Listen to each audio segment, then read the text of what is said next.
வணக்கம். ஏன் கரூர் பொதுக்கூட்டத்தை காவல்துறை ரத்து செய்யவில்லை? நீதிமன்றம் கேள்வி.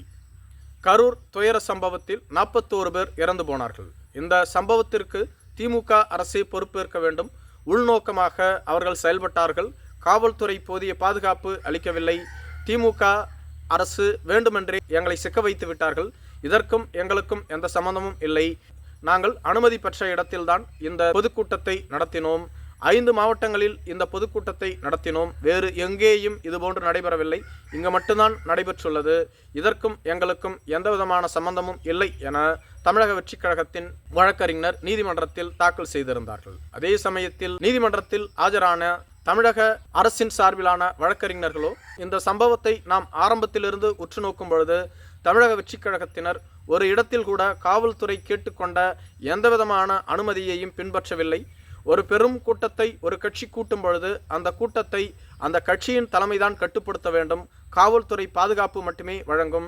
மேலும் விஜய் அவர்களை ரோட் ஷோ நடத்தக்கூடாது என்று கூறினோம். அவர் ரோட் ஷோ நடத்தினார். அது மட்டும் இல்லாமல் குறித்த நேரத்தில் வரவில்லை. 3 மணிக்கு மேல் இங்கு அசாதாரண சூழ்நிலை நிலவுவதாக நாங்கள் கூறியிருந்தோம். அதையும் அவர்கள் காது கொடுத்து கேட்கவில்லை. மேலும் கூட்டத்தினுடைய மையப்பகுதிக்கு பேருந்தை எடுத்துச் செல்ல முடியாது, கூட்டம் அதிகமாக இருக்கிறது என்று கூறினோம். அதையும் அவர்கள் கேட்கவில்லை. இதுபோன்று நாங்கள் சொன்னதை எதையுமே கேட்கவில்லை. அதனால்தான் இதுபோன்ற துயர சம்பவம் ஏற்பட்டது. மேலும் இந்த துயர சம்பவம் நடைபெற்ற உடனேயே அந்த கட்சியை சார்ந்த யாருமே அங்கு இல்லை. அங்கிருந்து தப்பிச் சென்று விட்டார்கள், அதாவது தலைமறைவு ஆகிவிட்டார்கள் என்பது போன்று அரசு தரப்பு வழக்கறிஞர் நீதிமன்றத்தில் தனது வாதத்தை முன்வைத்திருந்தார். அதற்கு நீதிபதி அவர்களோ அசாதாரண சூழ்நிலை நிலவும் என்று கருதிய போது நீங்கள் ஏன் கூட்டத்தை ரத்து செய்யவில்லை, எதற்காக கூட்டத்தை நடத்த அனுமதி கொடுத்தீர்கள் என கேள்வி எழுப்பியிருந்தார். அதற்கு அரசு தரப்பு வழக்கறிஞரோ கூட்டத்தை நாங்கள் ரத்து செய்திருந்தால் அது மேலும் அசாதாரண சூழ்நிலைக்கு கொண்டு சென்றிருக்கும். பள்ளி மாணவர்கள் கூட இந்த கூட்டத்திற்கு வந்திருந்தார்கள். அந்த நேரத்தில் நாங்கள் கூட்டத்தை ரத்து என்று கூறியிருந்தால் வேறு விதமான பிரச்சனைகளுக்கு அது வழிகோலி இருக்கும். அதனை தடுப்பதற்காகத்தான் நாங்கள் கூட்டத்திற்கு அனுமதி அளித்திருந்தோம். 10,000 பேர் கூடுவோம் என அவர்கள் அறிவித்திருந்தார்கள். அதனால் 500 காவல்துறையினர் அங்கு வரவழைக்கப்பட்டிருந்தார்கள்.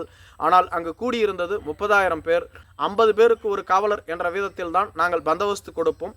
அதன் அடிப்படையில் தான் 500 காவலர்கள் வந்திருந்தார்கள். இந்த இடம் குறுகலான இடம் என்பதனால் கூட்டம் மிகுதியாக இருந்ததாலும் விஜயை பின்பற்றி வந்தவர்களும் கூட்டத்திற்குள் நுழைந்ததாலும் தான் இந்த சலசலப்பு, இது போன்ற பிரச்சனை ஏற்பட்டது என கூறினார்கள். அதே சமயத்தில் தாவேகா தரப்பினரோ கூட்டத்தை கட்டுப்படுத்த தமிழக காவல்துறை தவறிவிட்டது. அவர்கள் வேண்டுமென்றே எங்களது கூட்டத்திற்கு உள்நோக்கமாக இதுபோன்று தொடர்ந்து பிரச்சினை ஏற்படுத்தும் வண்ணம் நயவஞ்சகமாக செயல்பட்டு வருகிறார்கள். அதுதான் இதற்கான முக்கிய காரணம். மேலும் நாங்கள் கேட்ட இடம் வேறு, அவர்கள் கொடுத்த இடம் வேறு. காவல்துறை தரப்பிலிருந்து எங்களுக்கு எந்தவிதமான ஒத்துழைப்பும் கிடைக்கவில்லை என தமிழக வெற்றிக் கழகத்தினர் குற்றம் சாட்டியிருந்தார்கள். மேலும் தமிழக வெற்றிக் கழகத்தின் பொதுச் செயலாளர் புசி ஆனந்த் அவர்களை கைது செய்ய நீதிமன்றத்தில் அரசு தரப்பில் கோரப்பட்டது. மேலும் தமிழக வெற்றிக் கழகத்தின் பொதுச் செயலாளர் புசி ஆனந்த் அவர்கள் முன்ஜாமீன் கேட்டு நீதிமன்றத்தில் ஒரு மனுவை தாக்கல் செய்துள்ளார். அந்த மனுவும் இன்று விசாரணைக்கு வர உள்ளது. நன்றி.